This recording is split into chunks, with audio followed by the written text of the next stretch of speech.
Well, it's beginning to look like fall is coming in the old Tennessee land. And today I want to talk to you about using. How you use somebody. There's plenty of ways to use somebody.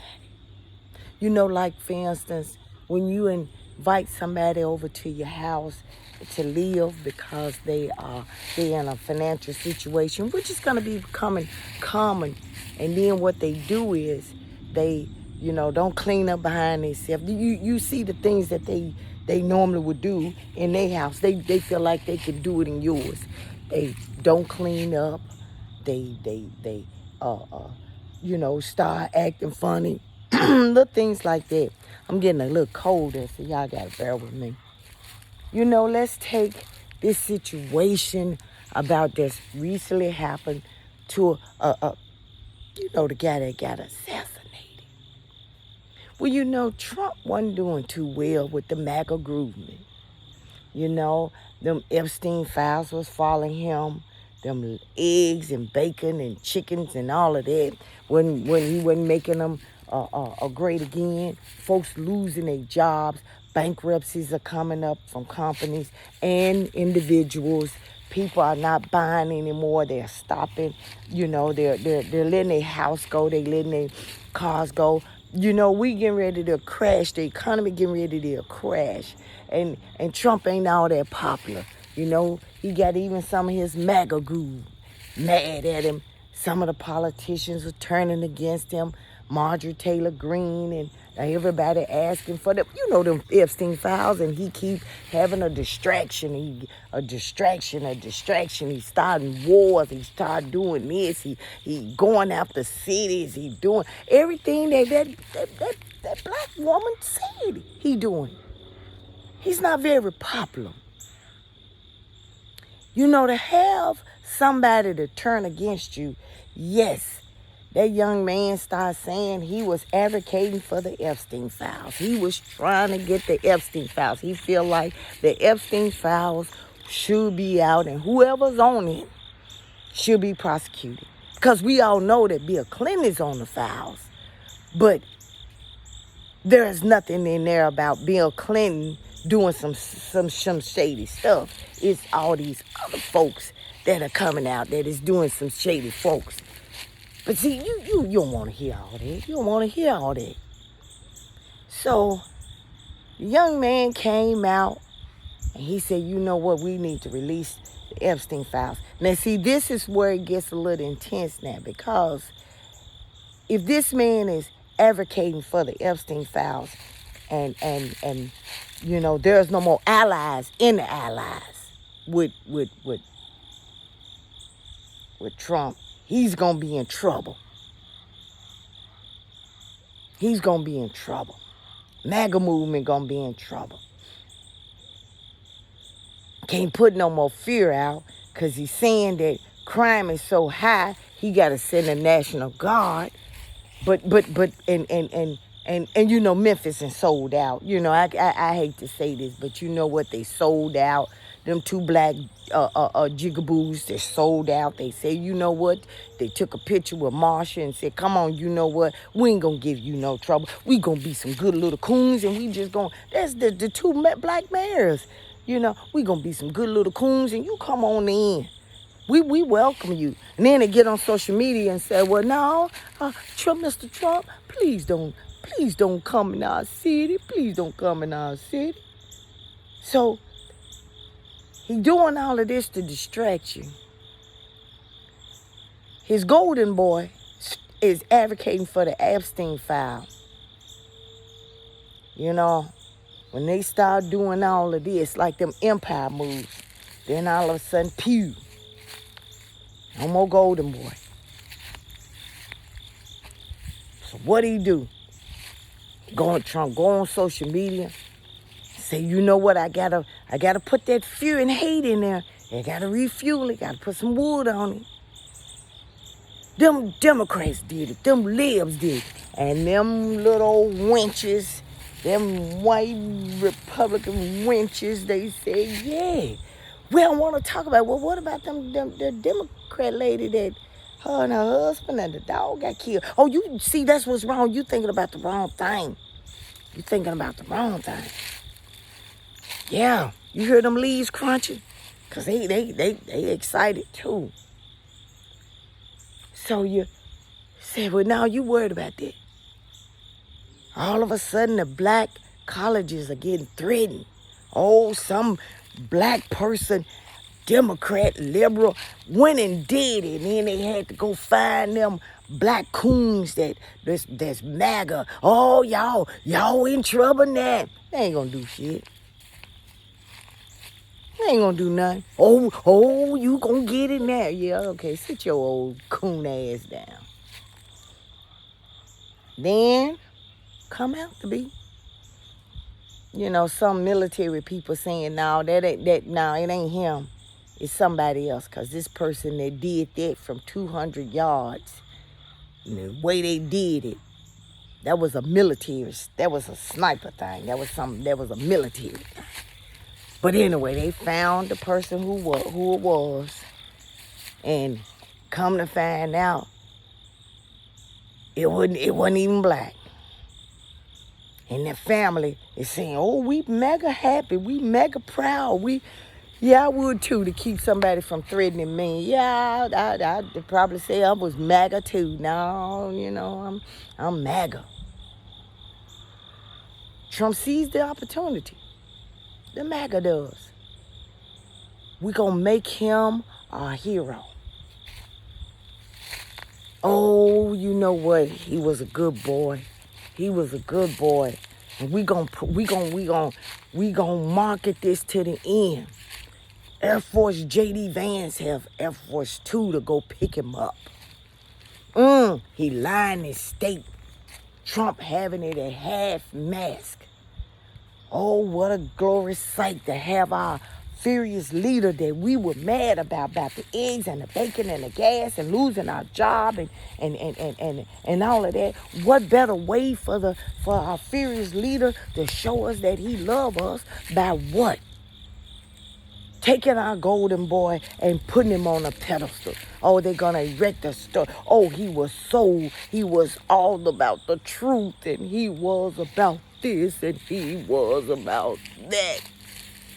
He's telling America that we're great again. We're so white. And he marketing them so that when midterm elections come up,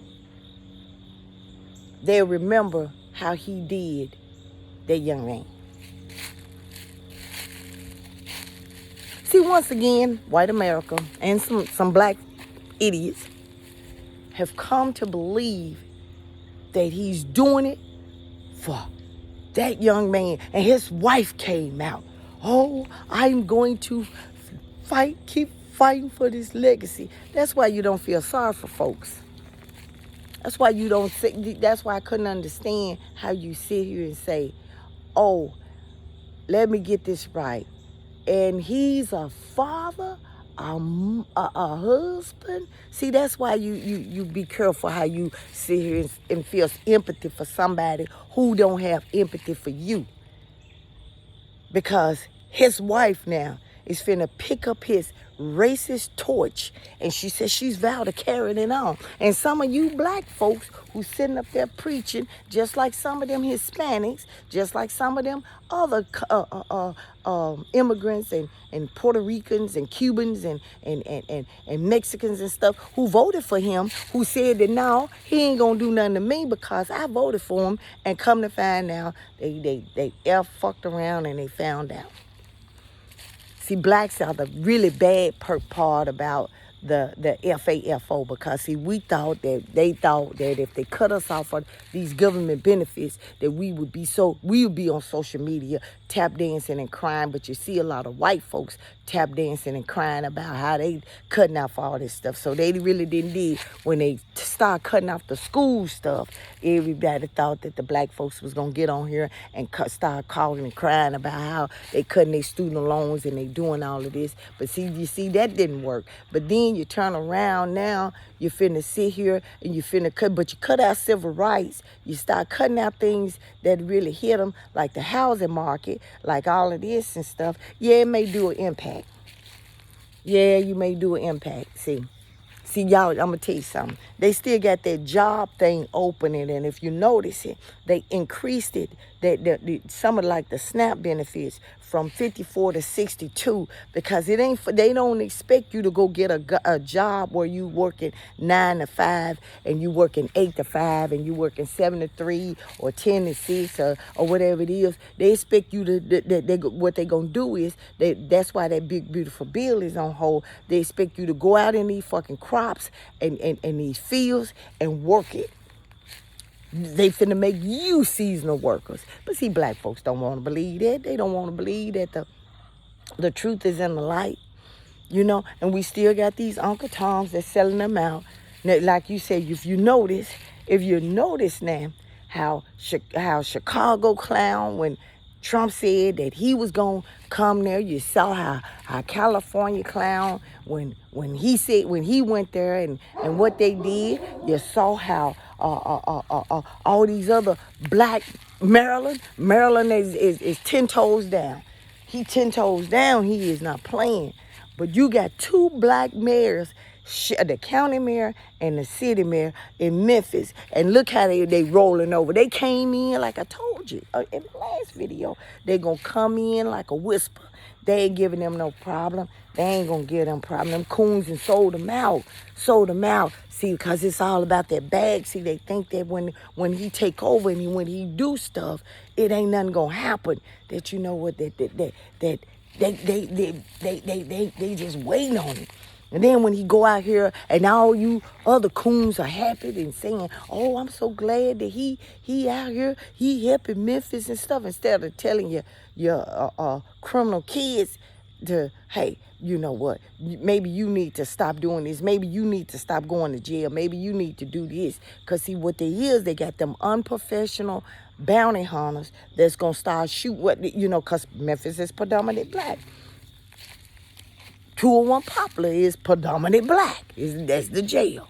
And what they gonna do when they start pew-pewing everybody and doing all this stuff, and they saying they mistakenly done that, or like they did to the Hispanics, detaining them and they ain't got no reason and rights. And then them same coons who praise them and worship them to come down to Memphis to do all this stuff and everything, gonna end up crying and saying, we didn't expect all of this.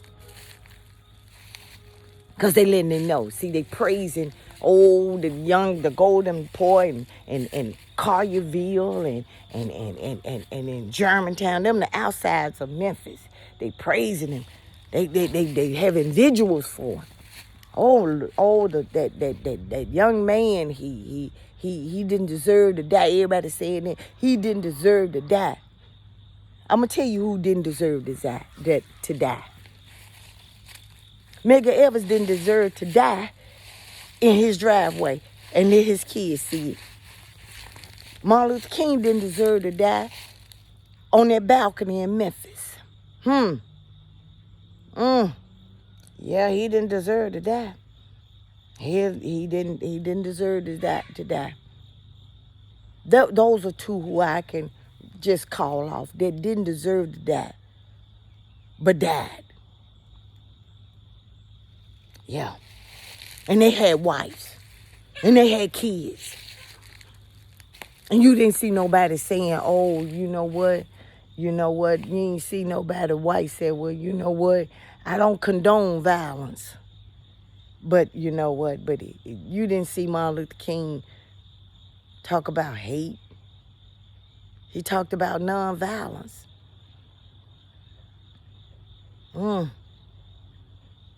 Yeah. See, it's different. See, you notice the tone now since this young man that pew-pewed, he wasn't like us. And you got folks out here that still, black folks, that's still out here saying, well, you know what? I'm a human being.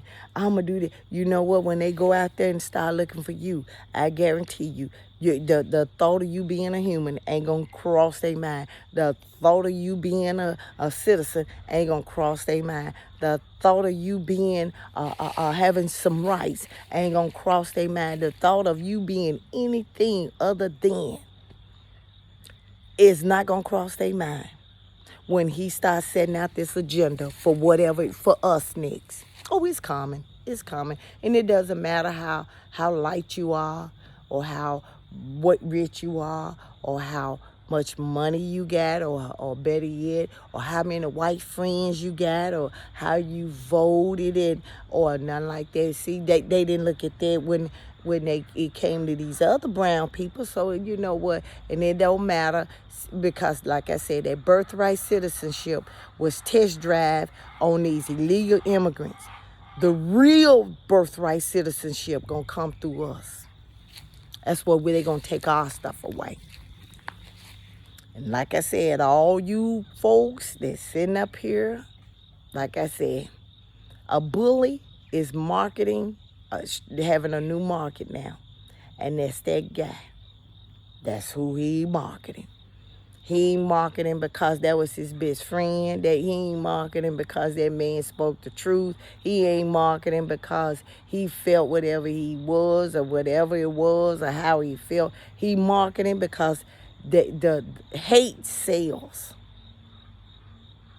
Racism sells. Fear sells. And you got to be able to market it at the right time for hopefully the right results.